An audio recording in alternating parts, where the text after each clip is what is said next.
He's not on the set, but he's joining us shortly. Dr. Duncan Ojwang, a human rights lawyer and constitutional lawyer. He's also a scholar. He's right here on the set. And of course, Cyprian Nyamwamu is the convener, Kenya Bora, Tuitakayo Citizens Union. They are all ready in studio. Gentlemen, thank you so much for coming tonight. Thank you. Thank you, Ken. Let me begin with the most important question, and I'll begin with Dr. Duncan Ojwang.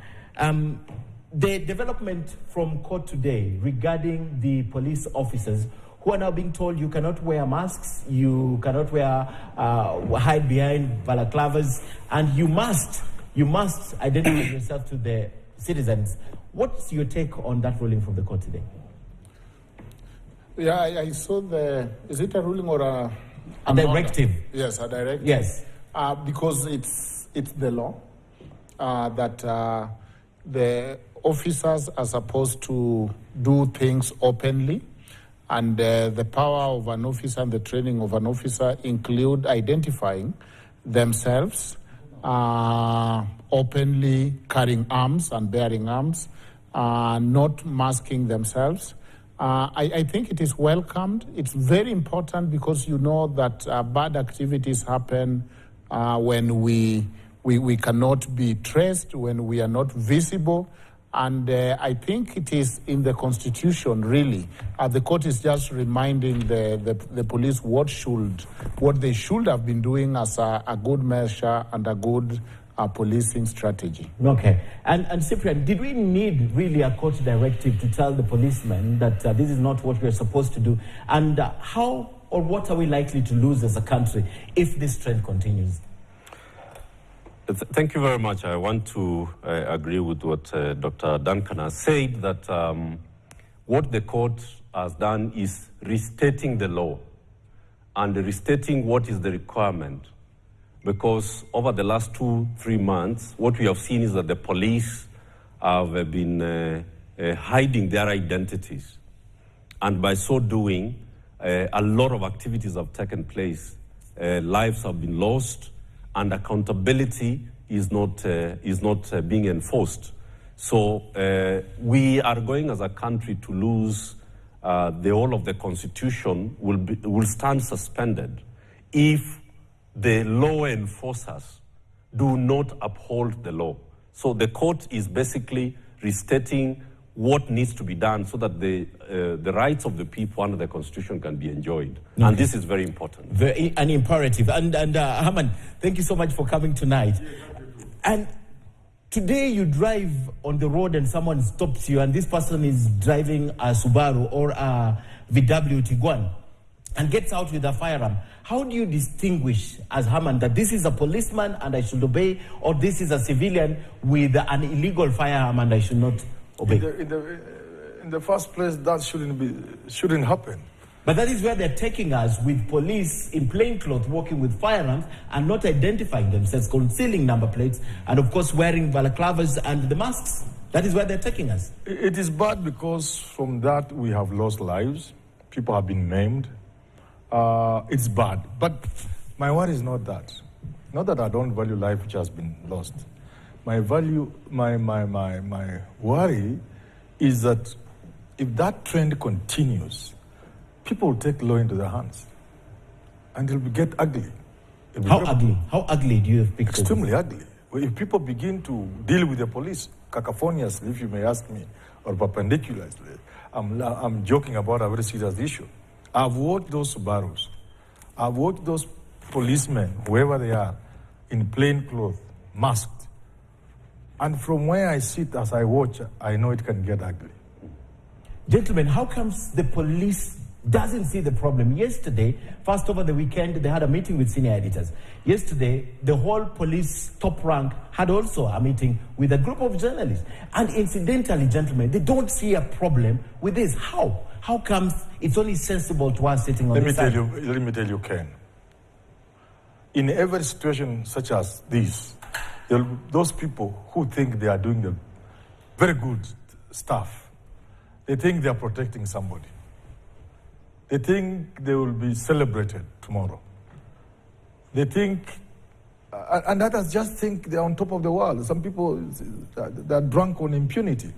But what I know mainly If you follow keenly, it will be people who think they are protecting perhaps their person. That will lose. Which is really bad. Because everyone is affected, Cyprian. Everyone. Even the policemen themselves. We have seen occasions where different uniformed officers find themselves in very compromising situations, and you need to. Now, my question is this. The world is moving away from this, and we'll discuss this substantially on top of the hour. But the world is moving away from this. Now they're required to wear cameras. They're partnering with tech organizations to provide cameras. You are supposed to have a camera on. In fact, nowadays, you come as a policeman in the Western world, you ask the first question is not to identify yourself, is your camera on? Mm-hmm. Yet Kenya seems to be retrogressing. That is so acceptable that our uniformed officers now will go to the street and not even want to identify themselves. What is the potential big problem with where we are right now?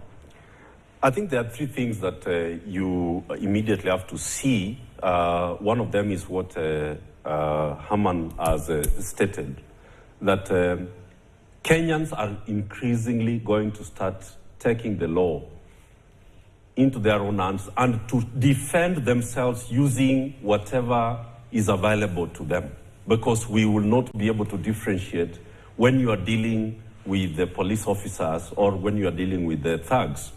That's the first thing that is going to happen. This retrogression is actually a threat to our democracy in a fundamental sense. It actually is a suspension of Article 37 of the Constitution, but actually it's a broader issue in the country in terms of how policing is done. In the moment we start losing what in security terms we call the salutation effect of security forces. There's something in security we call the salutation effect, which means that even with one police officer in a presence of 1,000 people, people should keep the law and order.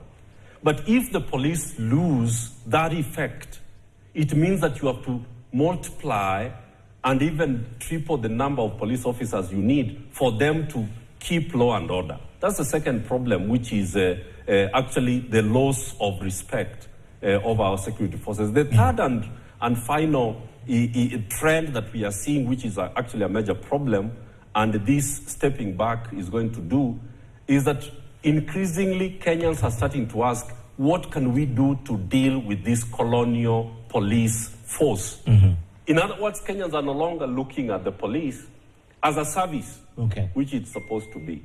Okay. When Kenyans start to ask that question, you are very soon going to see a referendum to remove the top leadership of the police service in this country. And it is possible. You will see a transitional clause being introduced asking that people occupying certain offices in the police service be removed because they have actually subverted the law and they have disrespected the Constitution. Dr. Jong, you have 1 minute on the same topic. My worry is that some people who are not known, who are thugs, can still do the same and claim that they were policemen, because they are not clearly identified. When we have seen a lot of groups, very bad people, who could take advantage of that. But finally, I also want to talk of what Muamu was talking about, the social foundation, that what make an officer is actually not the uniform or the firimbi or the gun. It's the authority. That authority also equally need to be respected. It is in Kenya that, in the US, once a police officer say you are under arrest, they have not put their hand on you. You have to sit there and wait for order. Here, it's catch me if you can. We have gone to help Manyora, who they are trying to arrest. But, those are also making the policing very difficult. So the authority comes not from the uniform, but they need to be identified so that they are not infiltrated. Gentlemen, we are taking a break. We still have a wholesome discussion in about 20 minutes. Our question of the day, Kawira Mwangaza goes before the Senate on Monday to yet again defend herself after she was impeached yet again by the County Assembly of Meru. So many comments coming in, and yes, the county should be dissolved, but the woman governor should pay for her conduct and misuse of authority. That is from Geoffrey Gitabi. Yes, time is ripe to dissolve the Meru County Assembly. Let the members of the County Assembly learn the hardest way. Yet, time is nigh. The MCAs are jokers. Waende Kabisa from Mutua. I think it should be dissolved, and yes, it should be dissolved. All your answers tonight are about the dissolution of Meru County Assembly. Remember, this is the third time the governor is going before the Senate. Time for break.